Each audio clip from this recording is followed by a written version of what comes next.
के विषय पे अध्ययन कर रहे हैं, तो बुद्धकालीन समाज और राजनीति को समझना भी बड़ा अच्छा विषय हमारे लिए हो सकता है, ताकि हमको थोड़ा-सा जानकारी मिल सके कि हाँ, उस वक़्त का कैसा समाज व्यवस्था थी, कैसी राजनीतिक व्यवस्था थी, लोगों की सोच कैसी थी, आर्थिक स्थिति कैसी थी। तो थोड़ा-सा हम उस परिप्रेक्ष्य में फिर समझ पाएँगे कि बुद्ध ज ने जब पैदा हुए या धम्म का अपना देशना शुरू की, उस वक़्त वहाँ माहौल कैसा था?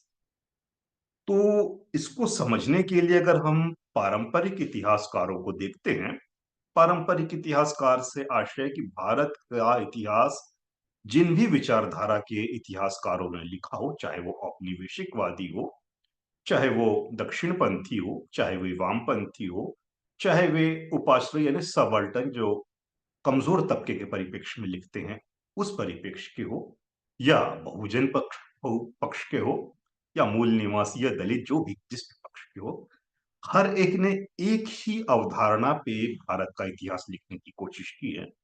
और वो अवधारणा ये है, यानी वो सोच ये है कि भारत में सबसे पहले सिंधु घाटी सभ्यता थी, इसमें कोई शक नहीं है, इसके ऐतिहासिक प्रमाण है, तो ये तो है ही। तो यहां से हमारे भारत का इतिहास हर कोई शुरू करता है। फर्क ये हो जाता है कि दक्षिणपंथी इतिहासकार ये दावा करते हैं कि जो सिंधु घाटी सभ्यता थी, उसके पहले एक सरस्वती सभ्यता नाम की सभ्यता थी, जो कि घोर ब्राह्मणवादी सभ्यता थी, ब्राह्मण संस्कृति थी। इसका कोई अता पता ठौर ठिकाना कुछ नहीं है।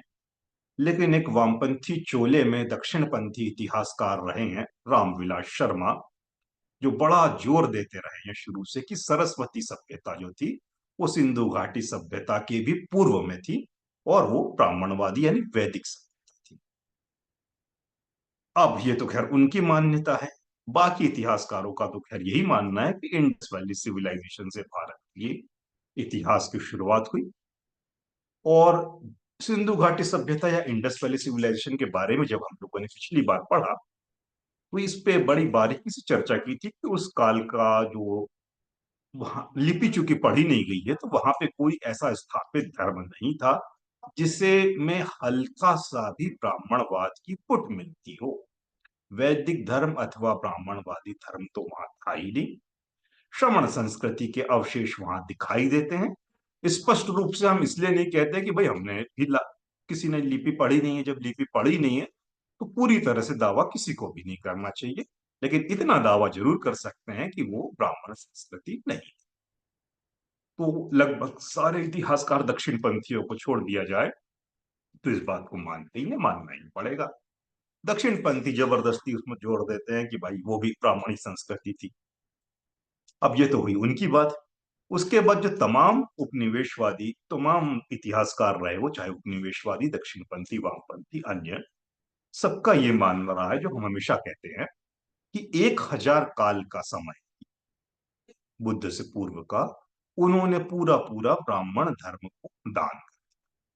हमें यह बताया गया कि 500 साल जो थे, 1500 शताब्दी ईसा पूर्व से लेके 1000 शताब्दी तक, ये ऋग्वैदिक सभ्यता रही है। और उसके बाद के जो 500 साल रहे हैं, वो उत्तर वैदिक सभ्यता रही है। यानी कुल मिला के दोनों वैदिक सभ्यता ही रही है। 1000 साल इनको दान कर दिए जाते हैं। और उसके बाद का जो समय है, जिस पर आज हम अध्ययन कर रहे हैं अपना, वो है महाजन काल। महाजन युग कह सकते हैं इसको, महाजनपद युग। महाजन नहीं कहना चाहिए, महाजनपद। जनपद हम जानते हैं, जनपद जैसी शब्द आता है तो वहां पे जनतंत्र का अवशेष हमको दिखाई देता है। तो हमारे लिए बड़ा प्रिय विषय होना चाहिए, क्योंकि जनतंत्र जो है, वही हमारी आधुनिक सभ्यता का, मानसिक स्वतंत्रता का, समता का, स्वतंत्रता का आधार होता है। तो ये महाजनपद युग था। अगर इसको हमने अच्छी तरह समझ लिया, जो कि हम आज समझने की कोशिश कर रहे हैं, तो बहुत सारे इतिहास के पर्दे और परतें खुल जाएगी। और हमको ये भी समझ में आ सकता है, अगर हम इसको अच्छी तरह समझ जाए, कि हमको कितना ज्यादा धोखा दिया है हमारे इतिहासकारों ने, सच्चाई को किस तरह से छुपाया।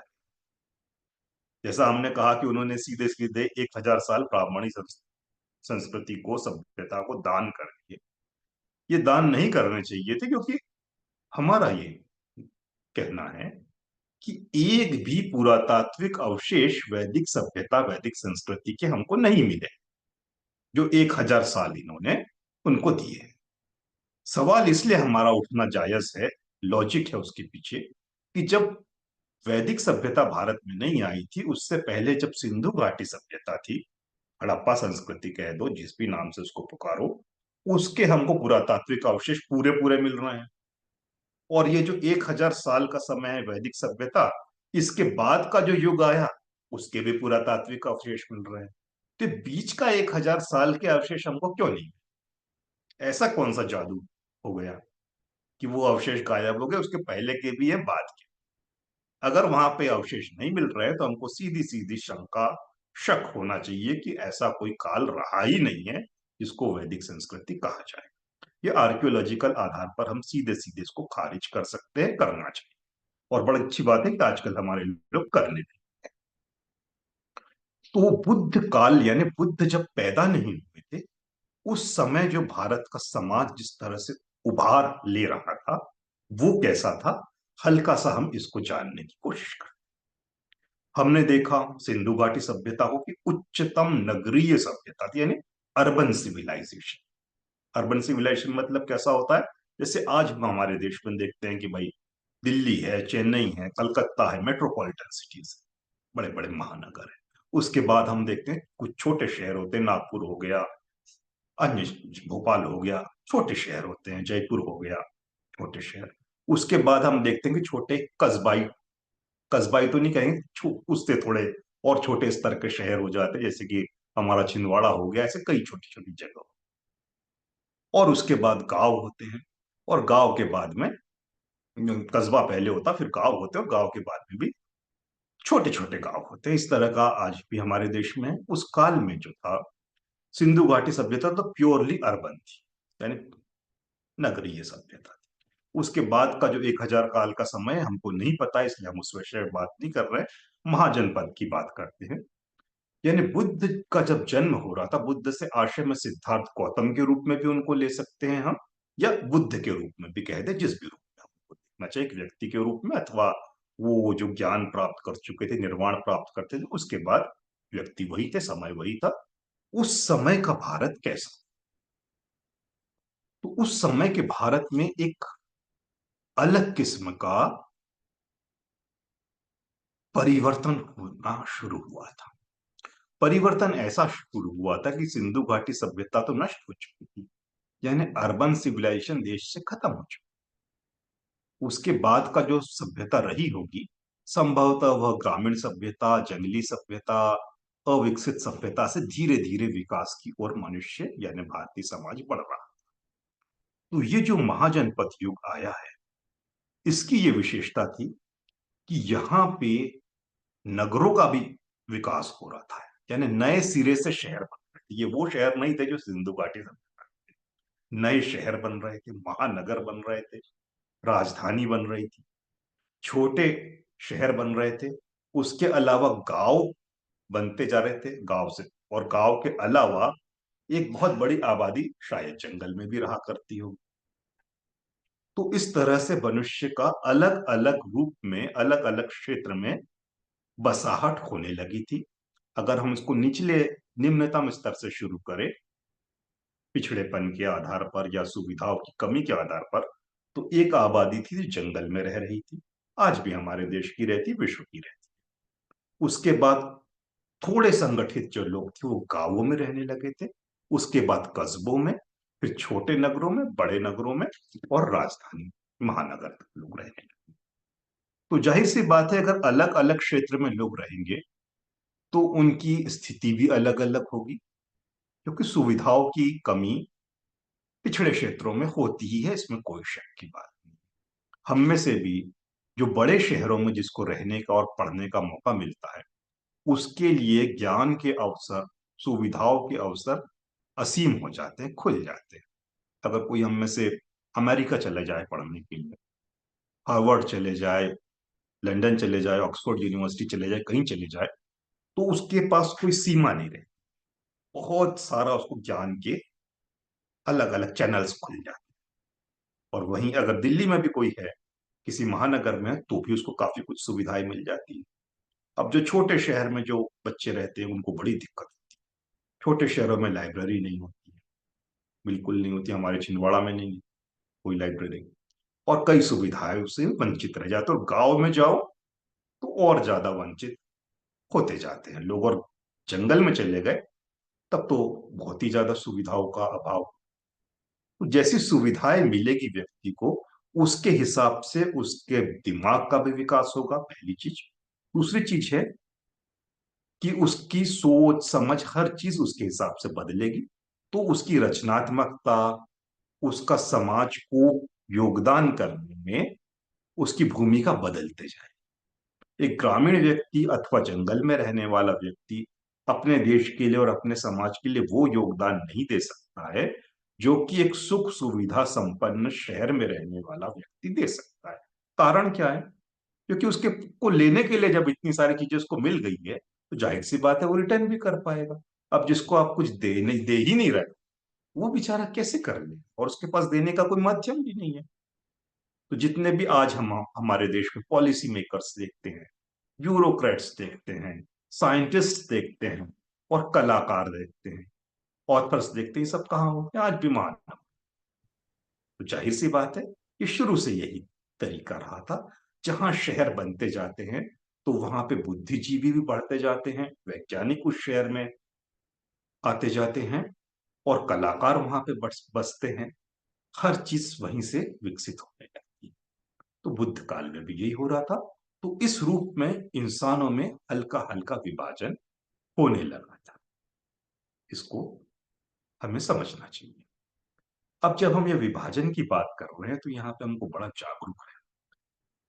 कुछ इतिहासकारों ने ये बताने की कोशिश की कि बुद्ध कालीन जो समाज था वो बड़ा पिछड़ा समाज था, उसमें बड़ा भेदभाव था, ऊंच नीच थी, अमीरी गरीबी थी, ये था वो था। ये कोरा बकवास है।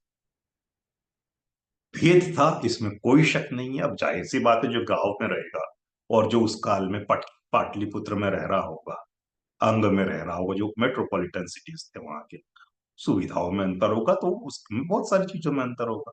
लेकिन इसका अर्थ ये नहीं निकाल लेना चाहिए कि बहुत ज्यादा वर्ग भेद था। वर्ग भेद हो रहा था समाज में, अंतर आ रहा था, इसको कोई नकार नहीं सकता है। कुछ लोग ऐसे थे जो बड़े किसान बनते जा रहे थे, बड़े व्यापारी बनते जा रहे थे। एक तरफ मजदूर भी थे, ये भी सच्चाई है। और मजदूर के साथ साथ उस काल की एक और सच्चाई रहती थी हमेशा, शायद कम रही होगी, वो थे गुलाम यानी दास। गुलाम और दास महाजन काल में कम क्यों रहे होंगे? इसका कारण एक है, क्योंकि युद्ध वहां पे उस तरह से नहीं होते थे जो बाद में देशों के बीच में होने लगे अलग। युद्ध का सीधा सीधा संबंध दास प्रथा से होता है। दास प्रथा और युद्ध का क्या संबंध होता है कि भाई एक राजा अगर दूसरे देश पर आक्रमण करेगा, उस देश का आक्रमण बचाने में अगर वो राजा सफल हो गया तो ये जो हारी हुई सेना होती है, इसको या तो मौत के घाट उतारना पड़ता है, क्योंकि नहीं करेंगे तो वो हमला कर देंगे। युद्ध है तो मार काट जरूरी है। अब राजा को दया आ गई, अच्छे दिल का हुआ, वो समझ जाए कि नहीं भाई हर किसी से खतरा नहीं है, सेनापति वेनापति को हमने हटा दिया है, बड़े बड़े अधिकारियों को हटा दिया, तो छोटे मोटे सैनिक थे वो कभी विद्रोह नहीं करेंगे, उनका कोई लेना देना नहीं, वो तो बेचारे नौकरी करने के लिए सेना में भर्ती हुए थे। अब हार गई उनकी सेना तो चलो अपने आप उनको काम करने पे लगा देते हैं।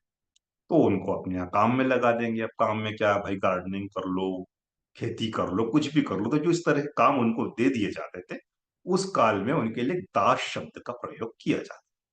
भारत में प्राचीन काल में दास कभी भी उस रूप में नहीं रहे हैं जैसे कि यूरोप में रहे थे, कि जिनके गले में जंजीर डाल के हंटर मान के उनसे काम कराया जा। निश्चित रूप से वो दयनीय स्थिति में तो रहे ही होंगे, क्योंकि उनको काम ही काम करना था, सुविधाएं कम दी जा रही थी। लेकिन पश्चिम की तुलना में शायद व्यवहार प्राचीन काल में स्थिति ठीक हो। शायद शब्द कह रही है कि हमको कुछ नहीं पता है, ठीक ही नहीं थी। बुद्ध की ये विशेषता थी कि बुद्ध ने जब उपदेश देने जाते थे गृहस्थों को तो वो बार बार इस बात को दोहराते थे कि अपने नौकरों और दासों के साथ उचित व्यवहार कीजिए। उनको अच्छा खाना दीजिए, उनको अच्छे कपड़े दीजिए, उनको आराम करने का मौका दीजिए, बीमारी पे उनकी देखभाल कीजिए, सारी सुख सुविधा की उनको देने की कोशिश आप कीजिए, क्योंकि वो आपके लिए काम कर रहे हैं। ये बहुत क्रांतिकारी उपदेश था, छोटा मोटा उपदेश नहीं था। क्योंकि अन्य धर्म में हम जब देखते हैं तो वहां ये बताया जाता है कि गुलाम तो आपकी सेवा करने के लिए पैदा हुआ, तो इसलिए आप उससे सेवा लेते रहिए, देना आपको कुछ नहीं। तो बुद्ध काल में समाज इस तरह से चल रहा था। अब दूसरी बात है कि बुद्ध काल की जब हम बात कर रहे हैं और ये कह रहे हैं कि महाजनपद युग था, तो ये किस आधार पर कह रहे हैं? इसका आधार है एक बौद्ध ग्रंथ अंगुत्तर निकाय। अंगुत्तर निकाय में 16 महाजनपदों का उल्लेख किया है। तो इससे हमको उस काल की राजनीतिक व्यवस्था पता चलती है। ये 16 महाजनपद क्या क्या थे, इनको पहले देख लेते हैं। सबसे पहले इनमें काशी एक महाजनपद था, जिसकी राजधानी थी वाराणसी। फिर कौशल, जिसकी राजधानी श्रावस्ती थी। अंग, जो बिहार में है अभी। चंपा, जिसकी राजधानी थी। मगध। मगध बड़ा महत्वपूर्ण है कि मगध हमारे देश का एक केंद्र कालांतर में बना, सम्राट अशोक के समय आते आते, और उसके बाद तक भी जिस तरह आज हमारे देश में दिल्ली की हैसियत है, उस वक्त मगध की हैसियत थी। तो एक मगध नाम का भी बहुत बड़ा महाजनपद रहा है, जिसकी राजधानी उस काल में राजगृह थी। फिर वज्जी, मल्ल, चेदी, वत्स, कुरु, पांचाल, मत्स्य, शूरसेन, अस्मक, अवंती, गांधार, कम्बुज। ये 16 महाजनपद का उल्लेख हमें अंगुत्तर निकाय में मिलता है। ये बड़ा महत्व का है, क्योंकि ये ऐसे 16 जनपद है जिसने उस काल की हमारे भूगोल और राजनीति का हमको ज्ञान दिया। अगर यहाँ पे उल्लेख हमको नहीं मिलता तो बिल्कुल नहीं पता चलता कि इस देश में जनपद नाम की भी कोई व्यवस्था हुआ करती। अब ये जनपद को इतना महत्व दे के हमने क्यों बताया? नहीं, डोंगल पे मैं काम खत्म नहीं कहूँ। तो इसकी विशेषता क्या थी? इसकी विशेषता यह थी कि जैसे हम महाजनपद कह रहे हैं, तो कई मायनों में ये जो राजतंत्र व्यवस्था होती है उससे थोड़ा अलग।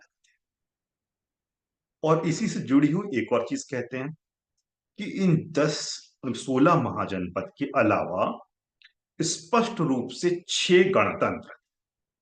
और गणतंत्र हम जैसे ही कह रहे हैं तो हमको और ज्यादा खुश होना चाहिए, क्योंकि आज भी हम लोग एक रिपब्लिकन कंट्री में रह रहे हैं, डेमोक्रेटिक कंट्री में रह रहे हैं।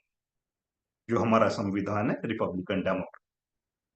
तो उस काल में जब बुद्ध का जन्म होने वाला था, 10 ऐसे राज्य थे जो गणतंत्र थे, जिसमें कपिल वस्तु के शाक्य आते हैं, जहां बुद्ध का जन्म। दूसरा, अल्लकप्प एक जगह गणतंत्र था, जो बुलियों का गणतंत्र था। कोलिय जिस गणतंत्र में रहते थे वो रामग्राम नाम था उसका। मल्लों के गणतंत्र का नाम था पावा। लिच्छवियों के गण का नाम था वैशाली, जहां पे महावीर स्वामी का जन्म हुआ। मग्ग के गणतंत्र के लोगों का जो गणतंत्र था उसका नाम था सुमारगिरी। कालामों का गणतंत्र था केसपुत। कालाम सुत्त हम सबने पढ़ा है, वो जो कालाम सुत्त बुद्ध ने दिया था, इसी जगह दिया था। और मल्लों का एक गणतंत्र कुशीनारा भी था। मौर्यों का पिप्पली वन, और विदेह का मिथिला। इन गणतंत्रों की दूसरी विशेषता ये थी, ये दसों के दसों गणतंत्र बुद्ध काल में सीधे सीधे बुद्ध के दर्शन से, धर्म से प्रभावित थे। बुद्ध के को अपना, हम जैसे उल्लेख किया कालामों का, बुद्ध ने वहां उपदेश दिए। कुशीनारा बुद्ध से सीधे तौर पर जुड़ा हुआ है। पिप्पली वन के जो मौर्य की बात कर रहे हैं, इनका एक बड़ा इतिहास में महत्व रहा है, क्योंकि सम्राट अशोक और मौर्य वंश जो था उनके पूर्वज थे पिप्पली वन के मौर्य। मौर्य ही बाद में मौर्य, जो मोर को अपना टोटम मानते थे। और वैशाली के लिच्छवी लिच्छवियों का संबंध बुद्ध से भी बहुत निकट रहा है, महावीर से भी निकट। पावा हो, रामग्राम हो, अल्लकापुर, कपिल वस्तु की शाखा तो सीधे तौर पे, क्योंकि बुद्ध का ही वंश था, वो वहां से निकले थे। तो इस तरह ये दसों के दसों गणतंत्र पूरी तरह बुद्ध से प्रभावित थे, और महाजनपद भी अप्रत्यक्ष रूप से और प्रत्यक्ष रूप दोनों से बुद्ध से जुड़े हुए थे और बुद्ध के दर्शन से। अब जब यहाँ पे बुद्ध पैदा नहीं हुए थे, यानी धम्म स्थापित नहीं हुआ था, उसके पहले इन लोगों की क्या मानसिकता थी, किस धर्म को मान रहे थे, किस तरह की राजनीति वहां चल रही थी, ये समझने की कोशिश करते हैं। और जब हम ये समझ रहे हैं तो हमको इतना स्पष्ट होना चाहिए कि ये जो भी मान रहे हैं, अच्छा या बुरा, इसमें बुद्ध की कोई भूमिका नहीं थी, क्योंकि बुद्ध तब आए। बुद्ध के आने के पहले हमारे देश का समाज कैसा था, ये हमको समझना चाहिए। मेन स्ट्रीम इतिहासकार हमको ये बताते हैं कि समाज 4 वर्णों में बांट दिया गया था। ऋग्वेद में ब्राह्मण, क्षत्रिय, वैश्य, शूद्र, और बहुत कठोर विभाजन था इन दो सबके बीच में। और क्षत्रिय वंश से ही महावीर भी निकले, क्षत्रिय से ही बुद्ध भी निकले, और इन्होंने ब्राह्मणवाद का विरोध किया, क्योंकि ये क्षत्रिय है। दरअसल ये बात सही प्रतीत नहीं है। जैसा हमने कहा कि ये 1000 साल का समय जो इन्होंने ब्राह्मणवाद को दान दे दिया है, ऐसा ब्राह्मण काल था ही नहीं कोई। जब ब्राह्मण काल नहीं था, तो जाहिर सी बात है कि समाज 4 वर्णों में बिल्कुल नहीं बटा था। समाज में भेद रहा होगा आर्थिक कारणों से, भौगोलिक कारणों से। आर्थिक कारण क्या होता है, भाई किसी के पास जमीन ज्यादा हो गई, ज्यादा अमीर हो जाएगा। भौगोलिक कारण क्या है कि जो शहरों में रह रहा है, वो ज्यादा संपन्न हो जाए गांव की व्यक्ति तुलना में, ये भी एक कारण है। स्वतंत्र व्यक्ति ज्यादा संपन्न रहेगा, गुलाम कम रहेगा, वो भी एक फैक्ट है। तो उस तरह का तो भेद रहा होगा, निश्चित रूप से रहा होगा। लेकिन ये कह देना कि 4 भागों में समाज बढ़ गया था, तार्किक रूप से और तथ्यात्मक रूप से सही नहीं लगता है।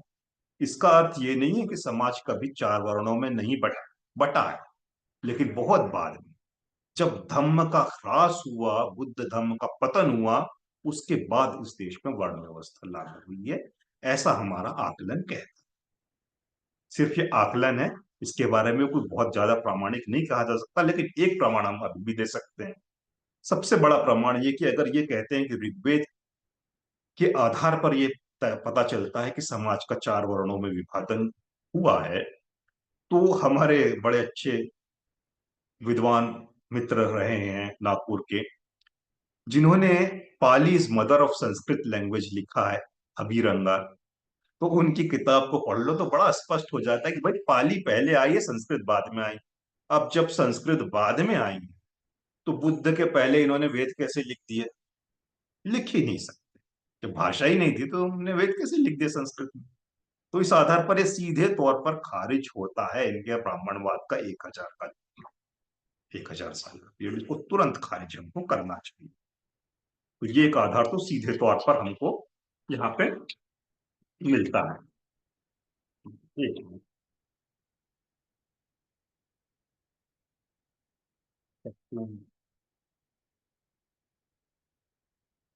तो सीधे तौर पर हमको ये खारिज करने की सुविधा मिल जाती है इस आधार पर। अब हम दूसरी चीज देखते हैं, ये जो गणतंत्र व्यवस्था थी, इसका संचालन कैसे होता था। गणतंत्र की हमने इतनी तारीफ, क्यों तारीफ करते हैं? गणतंत्र में हम आज भी जी रहे हैं, रिपब्लिकन कंट्रीज या डेमोक्रेटिक, यानी लोकतंत्र या गणतंत्री व्यवस्था में आज भी हम जी रहे हैं। इसकी क्या विशेषता है?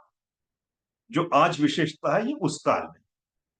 सबसे पहली विशेषता ये होती है कि यहाँ पे मतदान की व्यवस्था होती है। ऐसा नहीं किसी को मुखिया या राजा, किसी का बेटा है इसलिए वो बनेगा ही बनेगा, ये कभी नहीं होता है।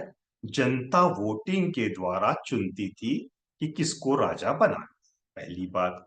दूसरी बात, कि अगर राजा बनाना है, तो ऐसा नहीं कि भाई एक बार सबने मिलकर तय कर दिया कि हाँ हाँ हाँ ये सबको अच्छा लग रहा है, इसको राजा बना दो, और वो राजा बन गया।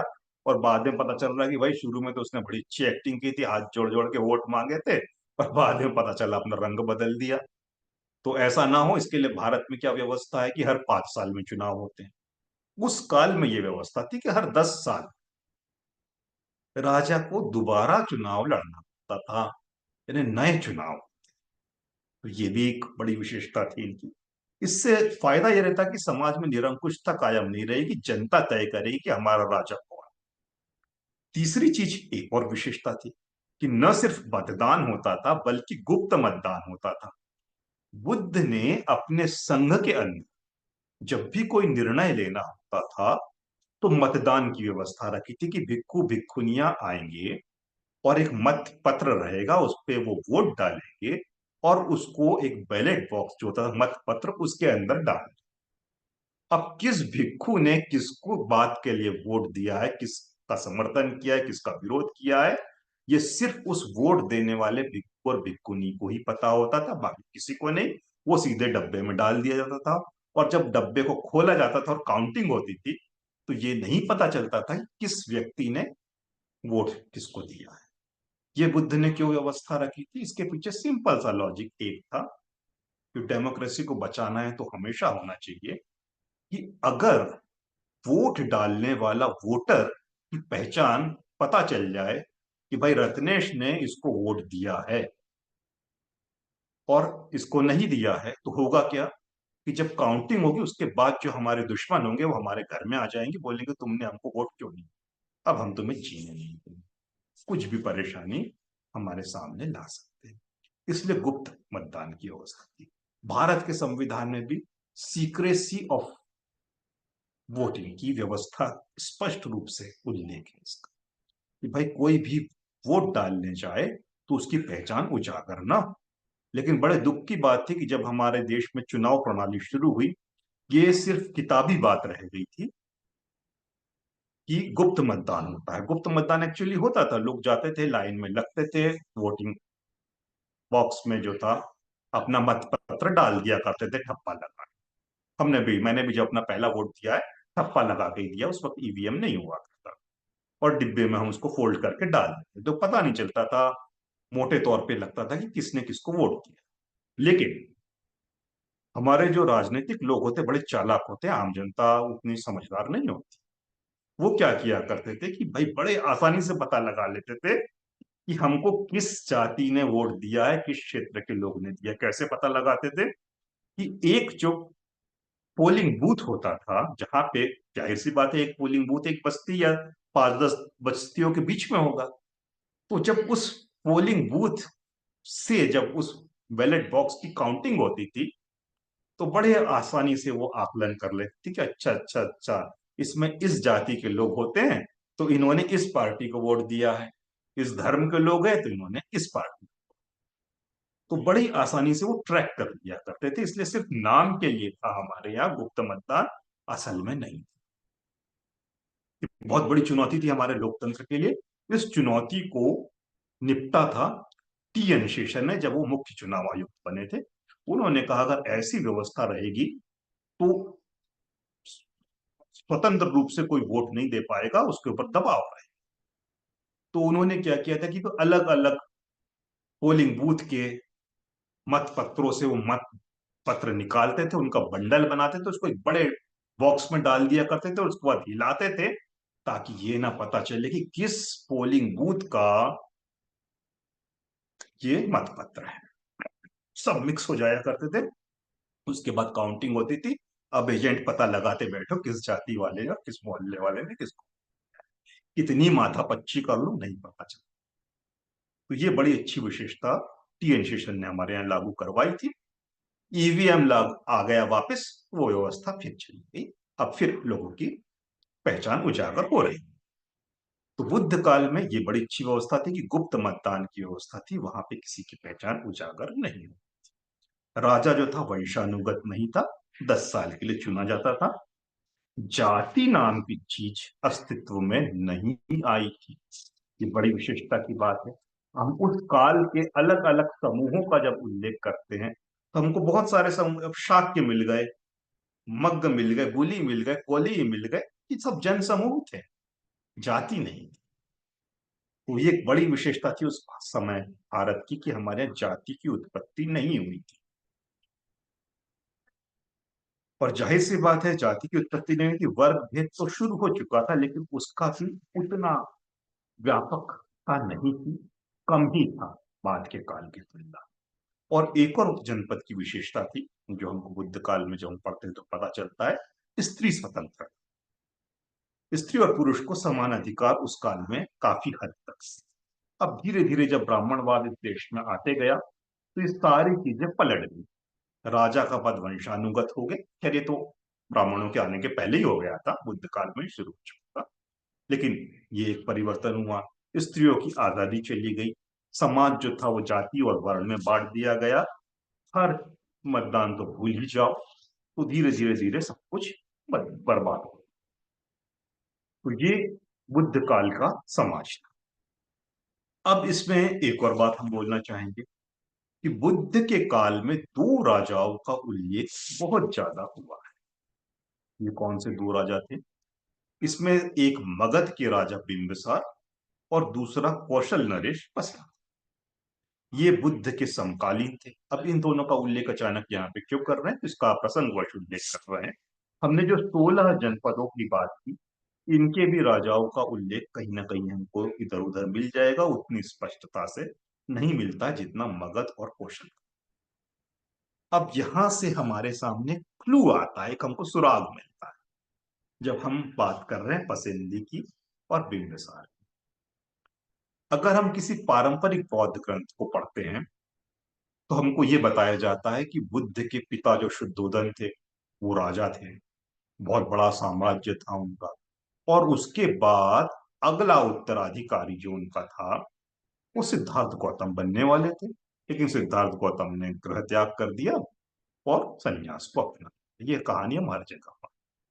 लेकिन अगर उस काल की हम पॉलिटिक्स मैंने पॉलिटिकल सिस्टम को देखते हैं, हिस्ट्री को देखते हैं, तो ये बात गलत सिद्ध हो जाती है। कैसे गलत सिद्ध होती है? क्योंकि हमने 16 महाजनपदों का उल्लेख किया। ये 16 महाजनपद जो थे इनके ही मुखिया को राजा कहा जाता था। इसके अलावा उत्तर भारत में कोई राजा नहीं था। 16 महाजनपद जो है वो शुरू हो रहा था, मतलब गांधार से लेके आंध्र प्रदेश तक फैला। आंध्र प्रदेश के निचले भाग का उल्लेख यहाँ पे नहीं मिलता।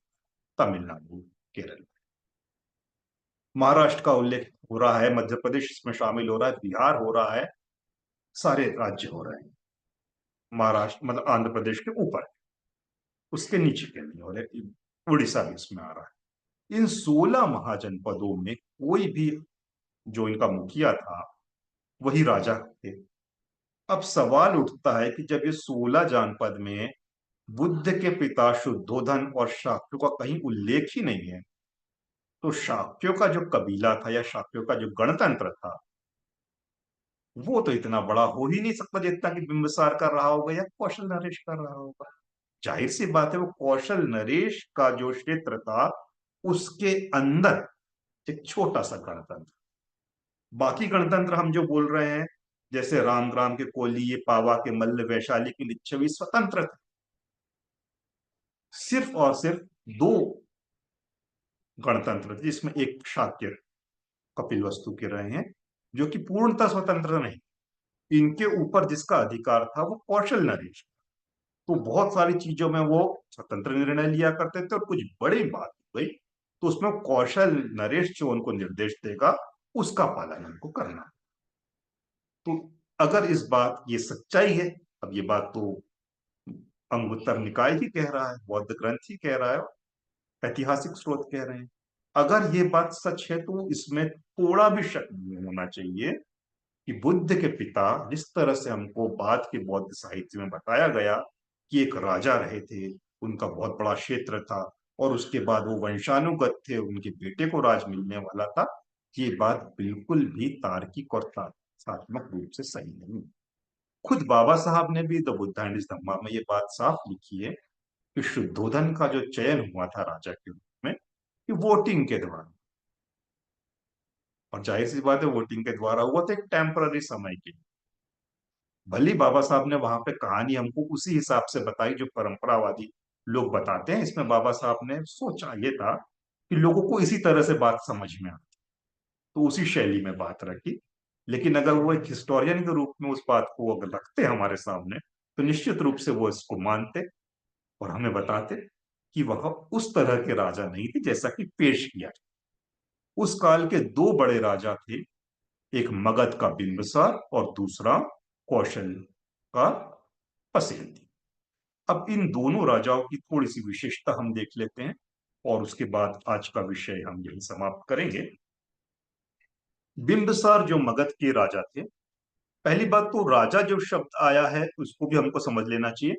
राजा शब्द की जो शुरुआत हुई हमारे देश में, वो बहुत छोटे स्तर पर हुई। पहले जो कबीले का मुखिया होता था उसको राजा कहा जाता, धीरे धीरे अर्थ बदलता गया और कबीला जब बड़ा देश या महाजनपद बन गया तो उसके मुखिया को भी राजा कहने लग गया। गणतंत्र बन गया तो उसके मुखिया को भी राजा कहने, और जब मगध जैसा बहुत बड़ा देश बन गया और वो मगध ही की सीमा जो थी वो पाटलिपुत्र से लेकर अफगानिस्तान तक चली गई और दक्षिण में आंध्र प्रदेश को चीरती हुई लगभग तमिलनाडु को छू गई, तब तक भी उसके मुखिया को राजा ही कहा जाता। एक बड़ी अजीब सी बात है। आज हम कभी भी सम्राट अशोक के लिए राजा अशोक शब्द का प्रयोग नहीं करते और नहीं करना चाहिए। क्यों? क्योंकि राजा बड़ा छोटा शब्द है इतने बड़े सम्राट के आगे। सम्राट होता है राजाओं का राजा, और सम्राट अशोक वही थे जो राजाओं के राजा थे। यानी उनके अधीन बहुत सारे प्रदेश, बहुत सारे छोटे छोटे देश थे। उनके अपने अपने जो मुखिया थे, अपने अपने राजा थे, उसका हेड थे वो सम्राट अशोक। इसलिए सम्राट अशोक के लिए हम सम्राट शब्द का प्रयोग करते हैं, राजा शब्द का प्रयोग नहीं करते हैं, नहीं करना चाहिए। लेकिन वही स्वयं सम्राट अशोक के शिलालेख को हम पढ़ते हैं तो वहां सम्राट अशोक ने अपने लिए सम्राट शब्द का प्रयोग नहीं किया, एम्परर शब्द का प्रयोग नहीं किया। सम्राट का हिंदी में अनुवाद होगा एम्परर, या अगर उर्दू में जाएंगे तो बादशाह, राजाओं का राजा। जैसे औरंगजेब या अकबर थे, ये बादशाह थे। उसी तरह से अशोक भी थे, राजाओं के राजा, एम्परर थे, किंग नहीं थे। लेकिन अगर हम अशोक के जब सम्राट अशोक के जब शिलालेख को पढ़ते हैं तो वहां पे अशोक के लिए जिस शब्द का प्रयोग होता है वो राजा शब्द का प्रयोग। तो यानी राजा का अर्थ उस वक्त, आज राजा हमारे लिए छोटा शब्द है, उस काल में राजा का अर्थ सम्राट ही। अर्थ समय के साथ साथ बदल जाए। तो बिंबिसार के बारे में एक बात बता देते हैं। बिंबिसार जो था बहुत शक्तिशाली राजा था, और बिंबिसार का संपर्क बुद्ध से दो रूप में हुआ था। एक उस समय हुआ था जब सिद्धार्थ गौतम गृह त्याग करके जा रहे थे। वो जब उस नगर में पहुंचे जो बिंबिसार का था, बिंबिसार ने देखा कि सारा देश के जो हमारे नागरिक हैं वो उस युवक को देखने जा रहे हैं जो गिरवे वस्त्र में है, काशाय वस्त्र में है। कौन है ये? बड़ा आकर्षक पर्सनालिटी बुद्ध की रही होगी, लोग खींचे चले। तो जैसी ये सूचना बिंबिसार को मिली, बिंबिसार भी वहां पहुंच गए और उनसे बातचीत की सब सिद्धार्थ गौतम से। सब सिद्धार्थ गौतम ने बताया कि मैं गृह त्याग कर रहा हूँ, बुद्ध के लिए जा रहा हूँ, बुद्धत्व की मुझे उम्मीद है। बड़े प्रभावित हुए बिंबिसार, और बिंबिसार ने अनुरोध किया कि भाई आपको अगर कोई भौतिक परेशानी है, किसी कारण से आपको गृह त्याग करना हो पड़ रहा हो, शायद ये कारण रहा जो बाबा साहब ने लिखा था कि कोली और शाक्यों के बीच में युद्ध हो गया था और इसलिए गृह त्याग करना पड़ रहा। तो उन्होंने कहा कि मैं तुमको चिंता मत करो, मैं अपना राजपाट का एक हिस्सा दे रहा हूं, आप वहां जाओ और राज मत करो गृह त्याग। तो बुद्ध ने कहा, मतलब बुद्ध तो नहीं थे उस वक्त, वो सिद्धार्थ गौतम थे। उन्होंने कहा कि नहीं, मेरा उद्देश्य बिल्कुल आध्यात्मिक हो चुका है, मुझे राजपाट में नहीं पढ़ना है। और उनको बड़े इज्जत से उनसे विदा ली और बुद्धत्व की राह चल दी। तो बिंबिसार ने कहा था कि जब आपको बुद्धत्व की प्राप्ति हो जाए तब मुझे मिलने जरूर आए। तो सिद्धार्थ गौतम ने कहा था बिल्कुल, और सिद्धार्थ गौतम ने अपना वादा निभाया भी। बुद्धत्व की जब उनको प्राप्ति हुई, बिंबिसार से मिले और बहुत बार मिलते रहे। बिंबिसार बुद्ध से बड़े प्रभावित हुए थे, बुद्ध के शिष्य बन गए थे, धम्म को उन्होंने अपना। अब यहाँ पे जब बिंबिसार ने अपना लिया था धम्म, एक परेशानी आ रही थी। बिंबिसार का जो बेटा था अजात शत्रु, अजात शत्रु बड़ा दुष्ट स्वभाव का रहा था, और पिता की आदत से, स्वभाव से उसका स्वभाव अलग था। तो वो बुद्ध को कभी भी अपना आध्यात्मिक गुरु स्वीकार नहीं कर पाया। और इस वजह से कि भाई कोई तो उसको गुरु मिले, तो उसको बुद्ध के जो चचेरे भाई, ममेरे भाई, फुफेरे भाई, जो भी कहे जाते हैं, देवदत्त, उसको अपना गुरु बना लिया। और देवदत्त ने बहुत उनको भटकाया था रास्ते से, गलत गलत काम करवाए, और यहाँ तक की हरकत बढ़ते बढ़ते अजात शत्रु की इतनी आ गई थी कि उन्होंने अपने पिता को ही कैद करवा दिया, बिंबिसार को जेल में, और खुद राजा बन बैठे। और बाद में बात इतनी बढ़ गई थी कि वो अपने पिता की हत्या भी करने वाले थे। लेकिन तब तक थोड़ी सी अकल आ गई अजात शत्रु में, क्योंकि उनका खुद का अपना बेटा हो गया था। जब बेटा हुआ तब पता चला कि अरे बाप रे, बेटा क्या चीज होती है, तो बाप क्या होता है, तब उसको एहसास हुआ अपने पिताजी का। तब ख्याल आया कि अरे बाप रे, मैं आज अपने बेटे को इतना प्यार कर रहा हूँ, मेरे पिताजी ने भी तो मुझे इतना प्यार किया हो। और जब वो उनमें वो एक करुणा की भावना या थोड़ी ग्लानि जब उत्पन्न हुई, वो दौड़ के गए जा रहे थे अजात शत्रु बिंबिसार से माफी मांगने के लिए कि मैंने बहुत बड़ी गलती की है। बिंबिसार ने देखा कि बाप रे, दौड़े आ रहा है बहुत तेजी से मेरा बेटा, लगता है ये मुझे मारने ही वाला है, लोगों से पता चल ही गया होगा उनको कि मारने का इरादा है। खुद तलवार उठाई और अपना गला काट दिया और मर गए। अजात शत्रु को बड़ा दुख हुआ कि कहा मैं माफी मांगने आ रहा था अपने पिताजी से, और मेरे पिताजी ने अपने आप को ही मार डाला। तो ये घटना बिंबिसार के जीवन में हुई। अब दूसरे तरफ हम राजा पसेंदी को, राजा पसेंदी जिनको पाली में कहा जाता है, हिंदी में अगर कहा जाए, संस्कृतनिष्ठ भाषा में कहा जाए तो प्रसेनजीत कहा जा सकता है उनको। कौशल के राजा थे। कौशल के राजा और बिंबिसार के राजा में भी एक रिश्ता था। रिश्ता ये था कि जो अजात शत्रु की पत्नी थी, वो पसेंदी यानी प्रसेनजीत की बहन, प्रसेनजीत की बहन से अजात शत्रु की शादी हुई। तो इस तरह से ये रिश्ते में ही थे दोनों राजा। और एक और जो बात विशेषता की जो हमको यहाँ समझना चाहिए, जैसा हमने कहा ना कि वर्ण व्यवस्था उस काल में लागू नहीं होती, तो उस काल में अगर हम इनकी जाति ढूंढने की कोशिश करें कि बिंबिसार की क्या जाति थी, पसेंदी की क्या जाति थी, तो हमको हल्का सा भी जो तथाकथित क्षत्रिय वर्ण है, इसकी जानकारी नहीं। ये सब खेतिहर समुदाय से ही लोग राजा बना करते थे, जिसलिए उसको ये कहा जाता था। और खोजते खोजते खोजते और खोज लोगों ने शुरू की, तो बोला कि भाई जो पसंदी थे ये तो माली जाति से थे, क्योंकि इनका जो पेशा था वो फूल उगाने का था। तो इस तरह से भी खोज की जाए तो हमको एक अलग नजरिया मिलता है। जो तथाकथित जो क्षत्रिय ही रूल करते थे, ये वाली बात बिल्कुल गलत साबित होती। अब प्रसेनजीत जो थे, इनके साथ भी बड़ी बड़ी बड़ी विडंबना हुई, जैसे कि बिंबिसार के साथ हुई थी। इनका एक बेटा था विदुडब। विदुडब के साथ भी बड़ा धोखा हुआ था इन प्रसेनजीत के साथ। हमने कहा कि बुद्ध काल में जाति व्यवस्था नहीं थी, लेकिन एक बड़ी बुराई जाति के रूप में जन्म लेने की शुरुआत हुई, उसकी जड़ें तब से पैदा होंगी। ये हर समूह में नहीं थी, कुछ समूह, और शाक्य उनमें एक। शाक्य वो समूह था जो सीधे सीधे बुद्ध का वंशज था। लेकिन शाक्यों के बारे में स्वयं बौद्ध ग्रंथ में भी हमको ये प्रमाण मिलते हैं कि बड़े तेज स्वभाव के होते थे, बड़े दुष्ट स्वभाव के होते थे, बड़े हिंसक थे। इतने हिंसक थे कि बात में गुस्सा जाएगा। और एक और उनमें बड़ी गंदी आदत थी, कट्टर वो अपने समूह के भीतर ही रहना पसंद।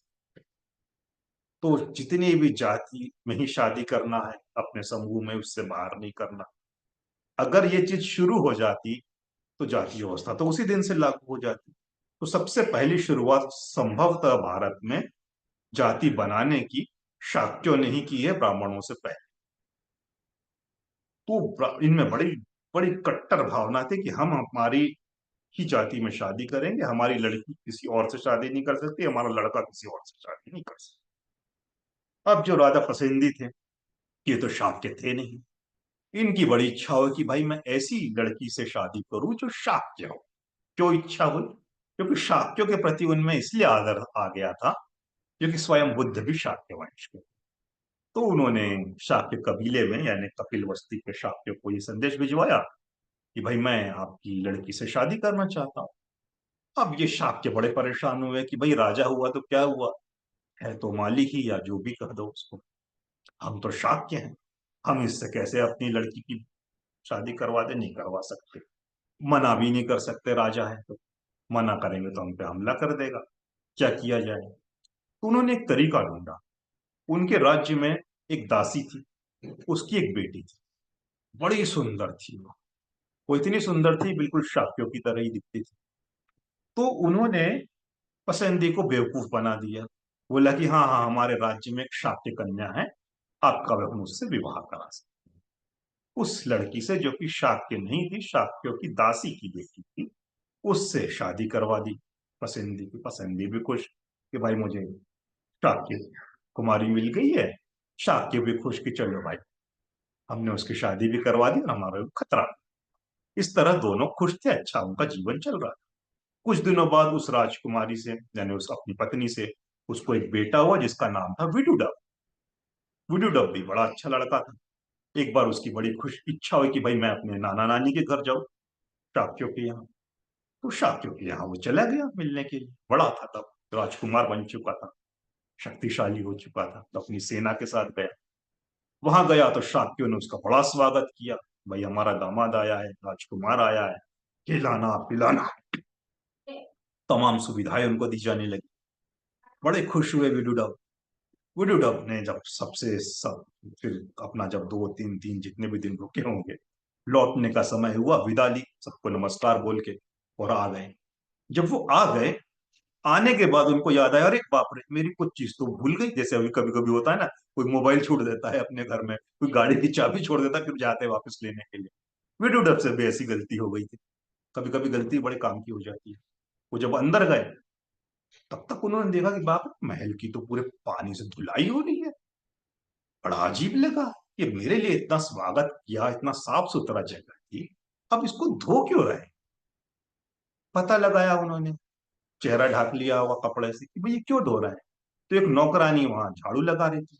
उसने बोला क्या बताऊं आपको, अभी यहाँ पे एक नीच जाति का विडुडब आया था, वो शाक्यों के बीच में रह के उसने खाया पिया, इतना हम लोगों ने उसको सम्मान किया, पूरी जगह को अपवित्र कर डाला है, अब हमको साफ करना पड़ रहा है। विडुडब को ये पता चला कि अरे बाप रे। उसने कहा कहाँ वो, तो आपकी शाक्यों का ही तो, उसकी माँ जो थी वो शाक्य ही तो थी। तो उस औरत ने बोला अरे कोई शाक्य वाक्य नहीं, वो हमारे यहाँ की नौकरानी थी, उसको बेवकूफ बना के प्रसेनजीत से उसकी शादी करा। विडुडब को ये जब ये बात पता चली, बड़ा दुखी हुआ, बड़ा गुस्सा आया उसको। उसने बोला अब मैं शाक्य को छोड़ूंगा नहीं।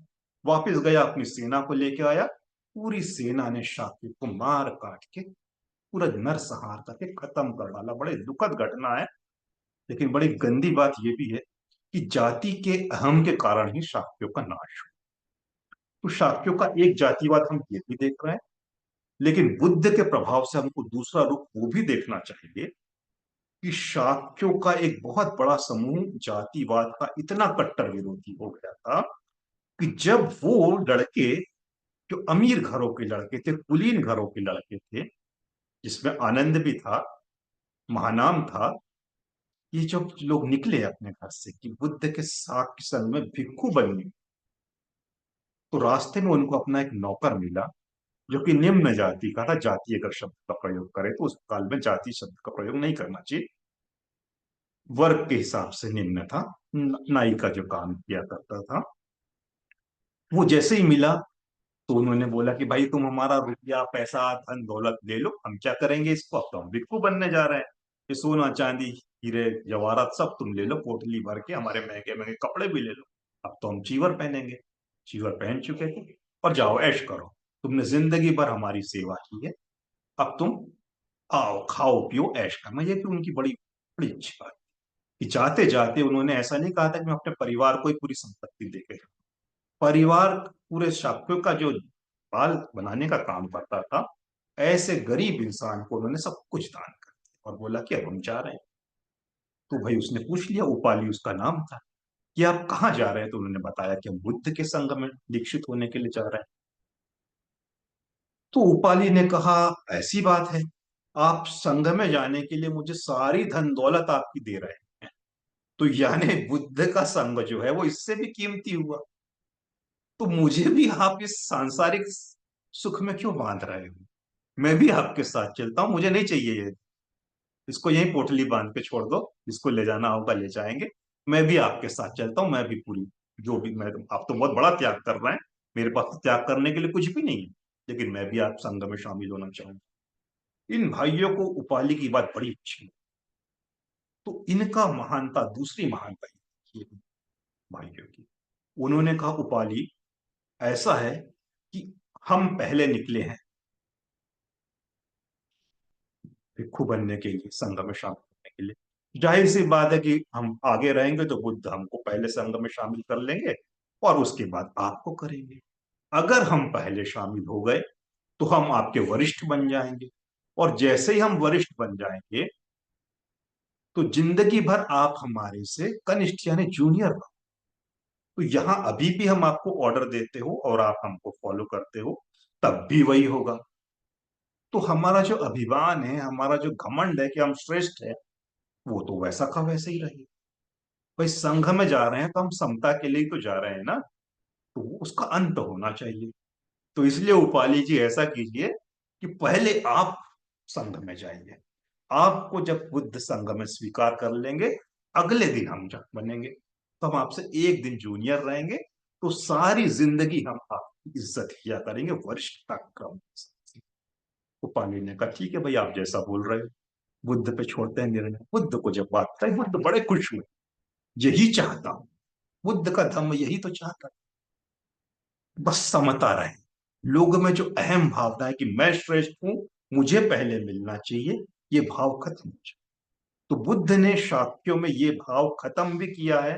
एक ये भी सच्चाई है, और दूसरी सच्चाई वो भी है जो हमने वीडियो डब के साथ आज सा। कभी भी समाज जब होता है, कोई भी नया आंदोलन हमारे बीच में आता है, हम लोगों के बीच में अम्बेडकरिज्म आया, तो इसका मतलब ये नहीं हुआ कि 100% लोग बड़े आधुनिक हो गए हैं। हमारे ही समुदाय में कई लोग आज इतने कट्टरपंथी हैं, ब्राह्मणवादियों से भी गए। एक वो भी सच्चाई है। दूसरी सच्चाई ये भी है कि हम लोग इतने आधुनिक हैं वैचारिक रूप से कि हमारी तुलना दुनिया की कोई संस्कृति, कोई सभ्यता नहीं कर सकती।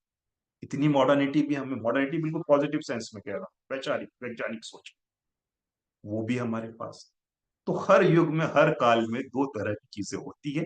लेकिन बड़ी अच्छी थी बात कि बुद्ध की वजह से समाज का आधुनिकीकरण होना शुरू हुआ।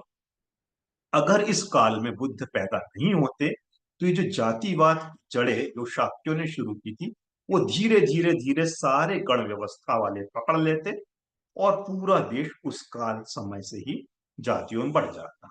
दूसरी बात है कि भाई वो नौकर का बेटा है इसलिए हम घर की सफाई करेंगे। अगर ये बात और ज्यादा स्थायी हो जाती, जाहिर सी बात है तभी छुआछूत, अस्पृश्यता भी आ जाती। तो बुद्ध की वजह से ये सारी चीजों में डिले हुआ, लंबा, ऐसा भी नहीं कुछ समय का, सालों का, सदियों का एक लंबा फासला रहा है। तीसरी बात कि इरेशनैलिटी की जो बात करते हैं कि भाई जो भी हम हो रहा है ये ऊपर वाले की मर्जी, हमारे हाथ में कुछ नहीं है, जो भी करेगा भगवान करेगा। ये सारी मानसिकता है जो हमने उस काल की बात की थी कि बुद्ध काल के जो 6 दर्शन चल रहे थे, उनमें सारी भाग्यवाद, चमत्कार, परंपरावाद, ये सारी फिलॉसफी हमारे देश के लोगों में डाली जा रही थी। बुद्ध के आने से तमाम जो कर्मकांडी सोच, पारंपरिक सोच है, इसका नाश हुआ और लोगों में आधुनिकता आई, जो कि एक लंबे समय तक कायम, लंबे समय तक से आशय यह है कि तीसरी शताब्दी ईसा पूर्व तक तो बहुत स्पष्टता से बुद्ध का दर्शन समाज में स्थापित रहा। उसके बाद धीरे धीरे धीरे धीरे कम होता गया, और जब बुद्धिज्म खत्म हो गया तो जड़ से नष्ट हो गया, ये बात और। लेकिन इतने लंबे समय तक देश को आधुनिक बनाए रखा, ये बहुत बड़ी उपलब्धि बुद्ध की है। तो इसी के साथ मैं अपना टॉक यही समाप्त करता हूँ, और आपका स्वागत करता हूँ अपने विचार रखने के लिए। आज सोचा तो था कि छोटा ही रखेंगे, लेकिन होते होते समय उतना ही हो गया, थोड़ा ज्यादा। तब भी अपने विचार बिल्कुल रखिए जी।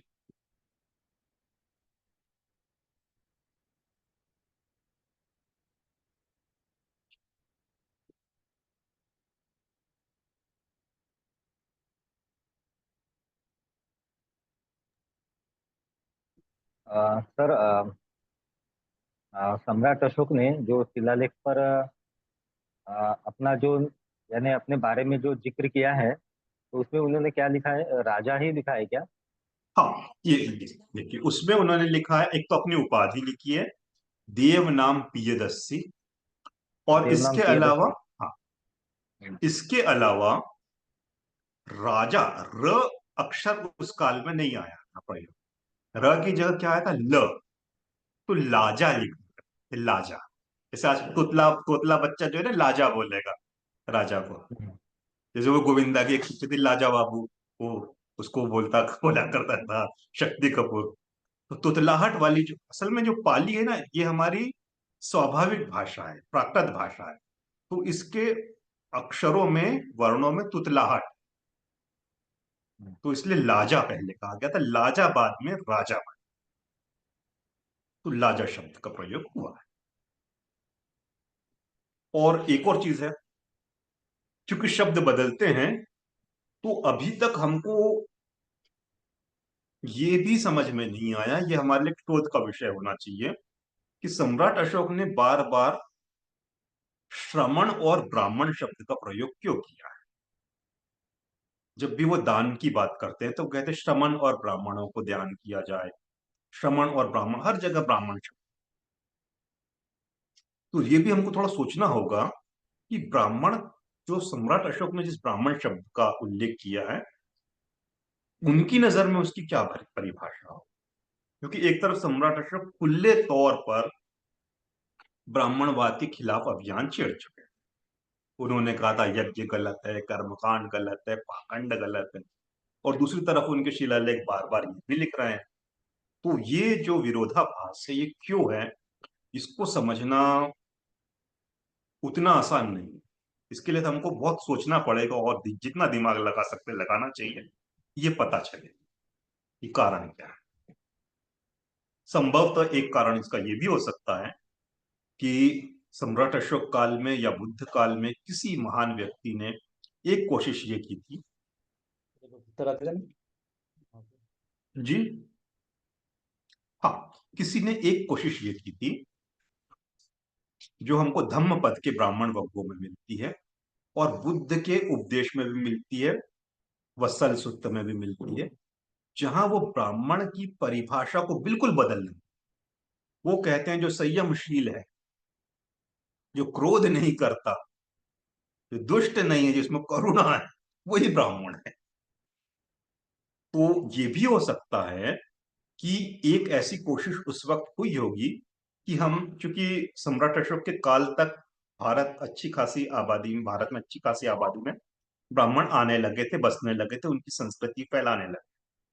तो एक कोशिश ये भी हुई होगी कि एक इनको काउंटर करने के लिए एक नई डेफिनेशन गढ़ी जाए। और हो सकता कुछ लोगों को जिम्मेदारी दी गई होगी कि आप लोग भाई जो इस टेस्ट में पास होते जा रहे हो, अब हम आपको डेजिग्नेशन देते हैं ब्राह्मण का, ताकि ये पारंपरिक ब्राह्मण जो है, इनका डेजिग्नेशन खत्म हो। ये भी हो सकता है। अब ऐसा है कि नहीं है हमको सिर्फ एक आकलन, और ये मेरा निजी आकलन है, कोई प्रमाण इसका हमको नहीं मिलता, इसलिए इस पर विश्वास मत कीजिए कि ऐसा ही है, हो सकती है। और इसका आधार है धम्मपद, क्योंकि वहां बुद्ध साफ लिख रहे हैं, ब्राह्मण की एक नई परिभाषा दे रहे हैं जो पारंपरिक परिभाषा से बिल्कुल अलग है।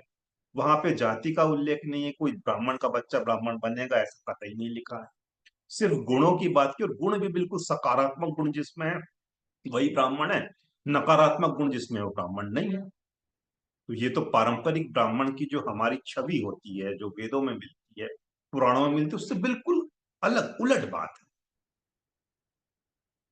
तो ऐसा भी कुछ हो सकता है, क्या हुआ होगा स्पष्ट रूप से हम नहीं कह सकते, लेकिन कुछ उसमें है सोचने समझने में।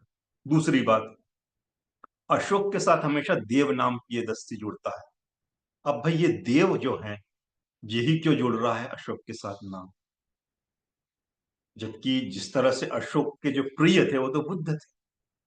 तो बुद्ध प्रिय अशोक उनका नाम होना चाहिए था, लेकिन देव नाम प्रियदर्शी क्यों है। तो इसको भी हमको थोड़ा सा ट्रेस करना पड़ेगा कि देव कहीं ऐसा तो नहीं है कि देव भी एक समानार्थी था बुद्ध का। जैसा कि चीनी यात्रियों ने लिखा भी, जुएनजांग वगैरह ने, कि देव जो था वो बुद्ध के लिए भी प्रयोग किया जाता था शब्द, तो वो भी उसका एक मतलब हो सकता है। अब ये क्या होता है कि भाषा समय के साथ साथ इतनी बदल जाती है कि हम लोग बड़े फंस जाते हैं अगर उसको उसी जो आज के प्रचलित अर्थ है उसको पकड़ के बैठ जाए। उस काल में उसका क्या मतलब था, इस काल में क्या है, अगर बदल गया तो हम लोग तो वही पकड़ के बैठेंगे जो अभी हम सोच रहे हैं। जैसे उदाहरण के लिए मृग की हमने बात की थी, आज मृग मतलब हिरण होता है, सारे लोग जानते हैं। मृगदाय वन जो बात करते हैं बुद्ध, तो इंग्लिश में उसका ट्रांसलेट डियर पार्क करते हैं। वो डियर पार्क नहीं था। मृग उस काल में सभी तमाम जंगली जानवरों को, चौपाए जो होते थे, उनको मृग ही कहा जाता था। बाद में वो सिर्फ हिरण के लिए केंद्रित हो गया। तो ऐसे ही देव शब्द का संदर्भ सम्राट अशोक के काल में क्या था हमको नहीं पता, वो भी हमको समझना होगा, सब कोशिश करना होगा। क्योंकि हम जो देव को पढ़ते हैं समझते हैं, तो हमारे मन में तो देव का अर्थ एक ही होता है। एक तरफ देव होते हैं, दूसरी तरफ असुर होते हैं।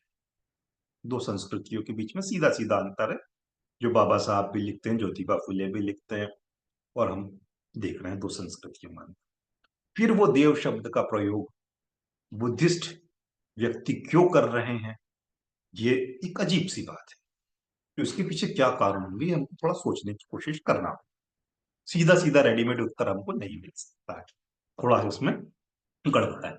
अभी मैंने कुछ दिनों पहले ही एक कहानी लिखी है शिव पर, और वो अंग्रेजी में है, शेयर भी की है ग्रुप में। हिंदी में अभी वो छप नहीं पाई है, थोड़ी शायद वो हिम्मत नहीं कर पा रहे होंगे जिन जगह पे चिट्ठी छापने के लिए। थोड़ा कंट्रोवर्शियल तो होती है, अब पौराणिक कहानी लिखेंगे तो उसमें भी मैंने यही बताया कि भाई देव और असुरों के बीच में संघर्ष चल रहा है, और असुर का नायक उस कहानी में शिव है, उनके बीच में संघर्ष है। और वो एक बड़ी मजेदार कहानी है, क्योंकि वो भारत के इतिहास, इतिहास क्या कह दीजिए, पौराणिक मान्यताओं के हिसाब से आजकल हम देखते हैं ना हमारे देश में ऑनर किलिंग कहा जाता है। किसी लड़की ने अपने मर्जी, परिवार की मर्जी के खिलाफ शादी कर ली, उस लड़की और लड़के को जिंदा जला देते हैं, ऑनर किलिंग नाम दिया। वो तथाकथित ऑनर किलिंग का पहला शिकार भारत में कोई हुई है, तो वो शिव की पत्नी हुई थी, जिसको उसके पिता ने जिंदा हवन कुंड में जला दिया। तो उस घटना या उस के आधार पर मैंने ये कहानी लिखी है। आप उसको भी कभी पढ़िएगा, हिंदी में जब भी देखते हैं आ जाए अच्छा रहेगा, इंग्लिश में तो उपलब्ध है। और अपने विचार भी रखिएगा, क्योंकि जैसा हम कह रहे थे कि हमारा कोशिश ये होना चाहिए कि हम किस तरह से पुराणों से भी और मिथकों से भी हमारे पक्ष की बात को खोज सके, जो वहां पे छुपाई जाती है।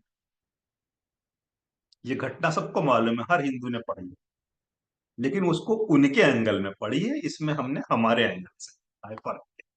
और ये जमीन पूरी पलट जाती चीज है जब नजरिया बदलता है।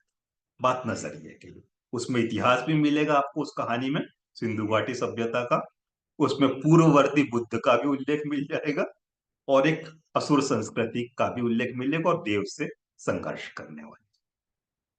तो मीडियम पे अभी वो छपी है अंग्रेजी में, आप पढ़िएगा। हिंदी में देखते हैं कब तक आती है। जी।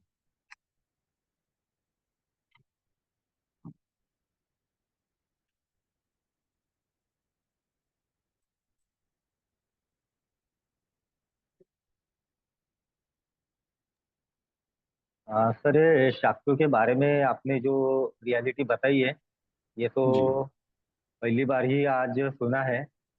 इसके पहले नहीं सुना था। और ये जो श्रमण ब्राह्मण के बारे में भी आपने जो उल्लेख किया है, अ, तो इसकी जो रियलिटी आज ही पता चली है आपके ये माध्यम जो से, तो ये जयदीप भाई शाक्यों की एक और रियलिटी बता देते हैं, बात निकली है तो। जी। बुद्ध शाक्यों से बड़े परेशान थे कुछ चीजों में, यही जातिवाद के चक्कर में। तो उन्होंने इनको समझाने की कोशिश की शाक्यों को कि तुम कितने नालायक हो कि अपनी ही जाति में शादी करने को अपना धर्म मान बैठे हो। तो ये इन्होंने उल्लेख किया एक कहानी का कि चार या पांच, चार शायद या पांच शाक्य कुमार, बड़ी अजीबोगरीब और बड़ी गंदी कहानी। लेकिन ये स्वयं बुद्ध ने उल्लेख किया है, बाबा साहब ने भी लिखा है इसको। मैं भी आपके सामने हिचकते हुए इसको पेश कर रहा हूँ। ये बड़ी बेकार कहानी। क्या करें, अब जातिवाद मानोगे तो ये सब होगा ही। क्योंकि जाति मानना है आपको तो अपने जाति में शादी करना है। अब ये 4 या 5 जो शाक्य कुमार थे, इनको शादी करना था। परेशानी ये थी कि इनको कोई शाक्य कुमारी मिल ही नहीं रही थी, ऐसी जगह फंस गए थे कि शाक्य वहां थे नहीं। अब शादी अपनी जाति में करना, क्या करें। तो इनकी जो अपनी सगी बहनें थी, उनसे इनको शादी करना पड़ा, क्योंकि अपने समूह के बाहर नहीं कर सकते। तो जातिवाद को जब मानते हैं तो इतना इंसान गिर जाता है, इतना ज्यादा गिर जाता है। बुद्ध ने ये बताना चाहा, उसको लोगों ने गलत तरीके से पेश किया कि अरे बुद्ध का जन्म तो ऐसे नहीं नहीं नहीं, उन्होंने ये बताया कि जातिवाद मानोगे तो इतना गिरना पड़ेगा। आज भी हम देखते हैं, अगर हम अपनी ही जाति में शादी करते हैं तो वो कहीं ना कहीं ये हमारा ही वंश है। जाति के बाहर जब जाते हैं, लोग बोलते हैं ना गोत्र में शादी नहीं करना चाहिए। गोत्र गोत्र बकवास चीज। आपकी जाति ही आपका एक कुनबा है, आपका एक गोत्र है। कहीं ना कहीं वो हमारे वंशज हैं। तो हम जब जाति को क्रॉस करके शादी करते हैं, तभी हम उस बैरियर को तोड़ पाते हैं। जो भी कह दो, नस्लीय कह दो, किसी भी ग्रुप में कह दो, इंटरकास्ट मैरिज का ये बहुत बड़ा महत्व है। और इसीलिए जैसे बाबा साहब ने एनिलिशन ऑफ कास्ट में भी इस बात का उल्लेख किया था कि जब कास्ट का बैरियर क्रॉस करते हैं हम लोग, तो हमारे जो ऑफस्प्रिंग होते हैं, मेंडल का उन्होंने उल्लेख किया था, वो उसमें अगर आप बौद्धिक विकास अधिक चाहते हो कि हमारी आने वाली पीढ़ी बौद्धिक रूप से अधिक सक्षम हो, शारीरिक रूप से अधिक सक्षम हो, तो हमको अपनी जाति की सीमाओं को तोड़ के ही शादी करना चाहिए। और जब हम जाति की सीमा को तोड़ने की बात करते हैं, तो कोई भी इसका अर्थ ये ना निकाल ले कि हम कह रहे हैं कि ब्राह्मणों से शादी करनी चाहिए। हमारे देश की आबादी बहुत बड़ी है, गैर ब्राह्मण समुदाय बहुत बड़ा, जिसको लोग बहुजन बहुजन बहुजन कहते फिरते हैं। लेकिन शादी ब्याह की बात आती है तो वहां पे बिल्कुल नहीं, हम अपनी जाति से बात नहीं करेंगे।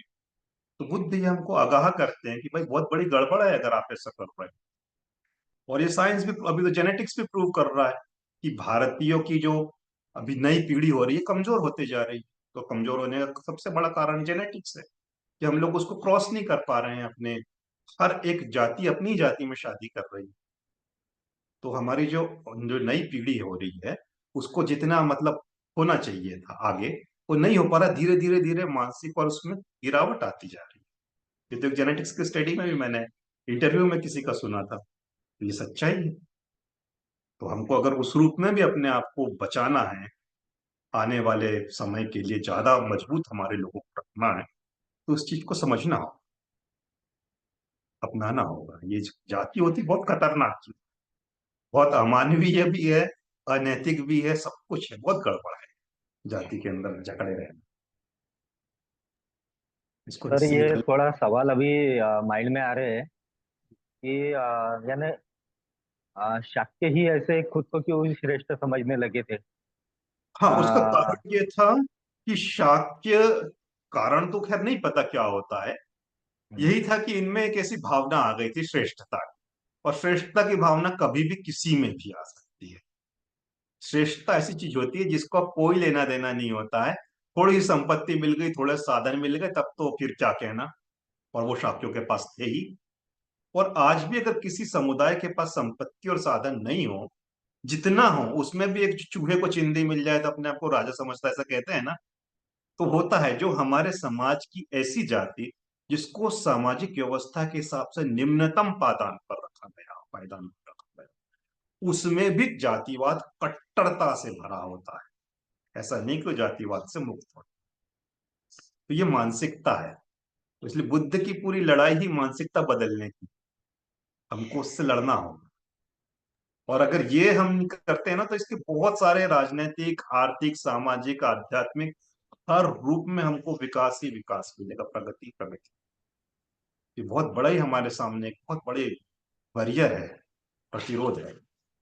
बाबा साहब भी बोल के चले गए इसको तोड़ो, बुद्ध बोल के चले गए, लेकिन अभी तक हम लोग नहीं तोड़ पा रहे हैं। राजनीतिक रूप से इकट्ठा करते कि तुम्हारी जाति का एक नेता ले आए उसकी फोटो देखो यहाँ बगल में लगी है ना बाबा साहब के, आ जाओ तुम भी हमारे यहाँ। ये ऐसा थोड़ी चलेगा। वो आएंगे आपके, थोड़ी देर बैठेंगे, उसके बाद अपना अलग समूह बना लेंगे, या उन्हीं के उस लीडर को दूसरी पार्टी वाले अपने उसमें लगा ले, वहां चले जाएंगे।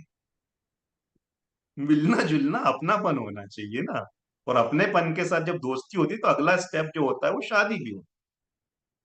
जब अलग अलग समूह के लोग एक धर्म को अपनाएंगे, बौद्ध धर्म को, और वहां जातीय का बंधन तोड़ देंगे, तब हम वाकई एक बौद्ध बन पाए। और वो बहुत बड़ा परिवर्तन होगा, वही क्रांति होगी। उसके पहले सब चीजें बकवास है, हल्की फुल्की चीजें चल रही है, अच्छी थोड़ा बहुत चले तो। लेकिन पूरी क्रांति जो धम्म क्रांति है, क्योंकि भारत की समस्या जाती है, तो वो जो बॉर्डर जब तक नहीं तोड़ेंगे तब तक क्रांति नहीं हो सकती। और ये मेरे शब्द नहीं है भाई, कोई अगर कहे कि रत्नेश कह रहा है, कि बाबा साहब एनिमेशन कास्ट में साफ साफ लिख चुके हैं, और ये साइंटिफिक फैक्ट है ये। जी।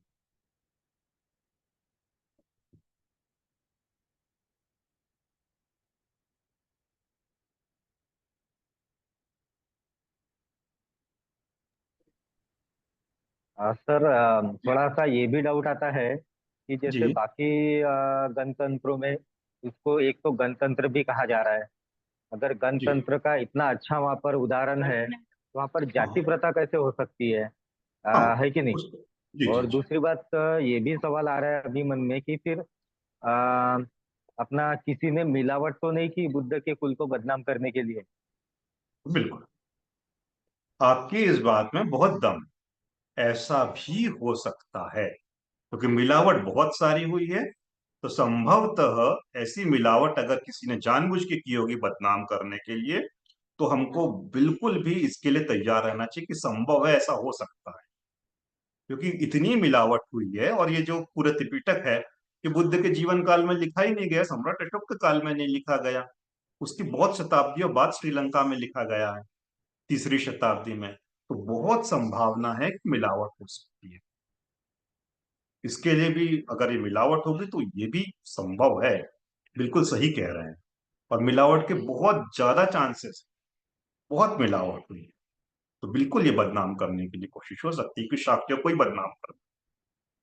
यही थे ना जो बुद्ध के मूवमेंट को आगे चला रहे थे, तो इन्हीं को सबसे पहले जातिवाद सिद्ध कर दो, बात खत्म हो जाएगी। तो फिर लोग कहेंगे ही कैसे कि बुद्ध ने जातिवाद का विरोध किया।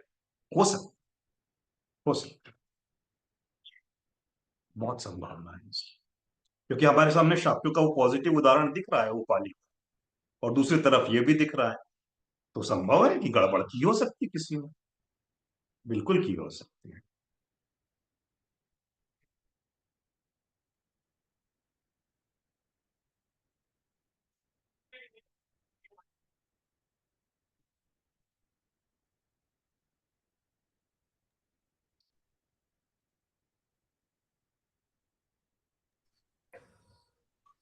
एक स्टोरी सुनी थी, मुझे याद नहीं आ रहा है उसका जी रेफरेंस। जी। लेकिन उस स्टोरी में बुद्ध से पूछा जाता है कि आप किस राज्य, आनंद और बुद्ध के बीच में वो कम्युनिकेशन था, इंटरेक्शन। तो बुद्ध शाक्य कुल के बारे में, मतलब वहाँ का गणतंत्र को वो बता रहे थे, गणतंत्र तंत्र के बारे में। वो मुझे सबसे अच्छा लगता है, वो पसंद है ऐसा, मतलब गणतंत्र को प्रमोट करने के लिए वो बोला था। तो उस एस्पेक्ट से भी। गणतंत्र के बहुत बहुत कट्टर, बहुत समर्थक थे वो। उन्होंने अंतिम समय में अपना शरीर त्याग करने के लिए भी गणतंत्र ही चुना। उनके सामने ऑप्शन था, वो किस मगध, पाटलिपुत्र भी जा सकते थे। अजातशत्रु पूरे सम्मान देता उनको, वहां पे ले जा, अजातशत्रु का क्षेत्र वहां पे भी था, अजातशत्रु गए भी थे सम्मान देने के लिए। लेकिन जो पूरा राजकीय सम्मान उनको मिल सकता था उससे बड़ा, लेकिन उन्होंने कहा नहीं, जनतंत्र में ही अपने प्राण। बड़ा प्रेम था उनको।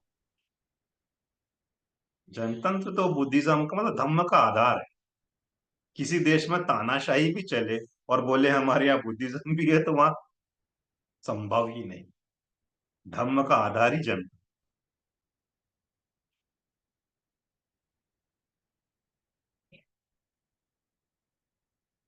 सब ग्रुप में वो 16 महाजनपद बिल्कुल। और हाँ, उनकी राजधानी और वो दसगन। दोनों। हाँ, वो था ना।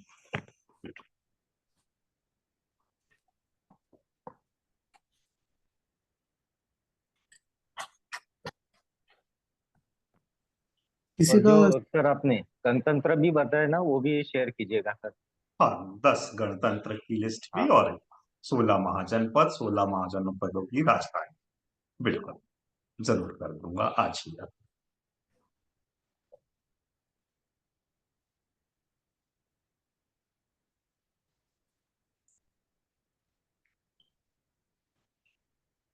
और किसी का कोई सवाल है?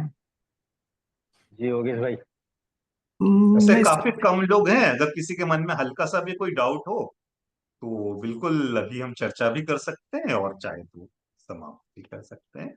मन में कोई शंका या हल्का सा भी मत रखिएगा। और चूंकि अभी बहुत कम समय है, सब कम लोग हैं, अगर किसी को व्यक्तिगत रूप से कुछ लगता है तो भी मुझसे चर्चा कर सकते हैं, लेकिन शंका मन में ना रह जाए। शंका सबसे खतरनाक चीज होती है। बुद्ध ने बहुत बड़ा इसको, बहुत बड़ी प्रगति में बाधा बनाई है। जो 5 बाधाएं बनाई, शंका के साथ कभी नहीं।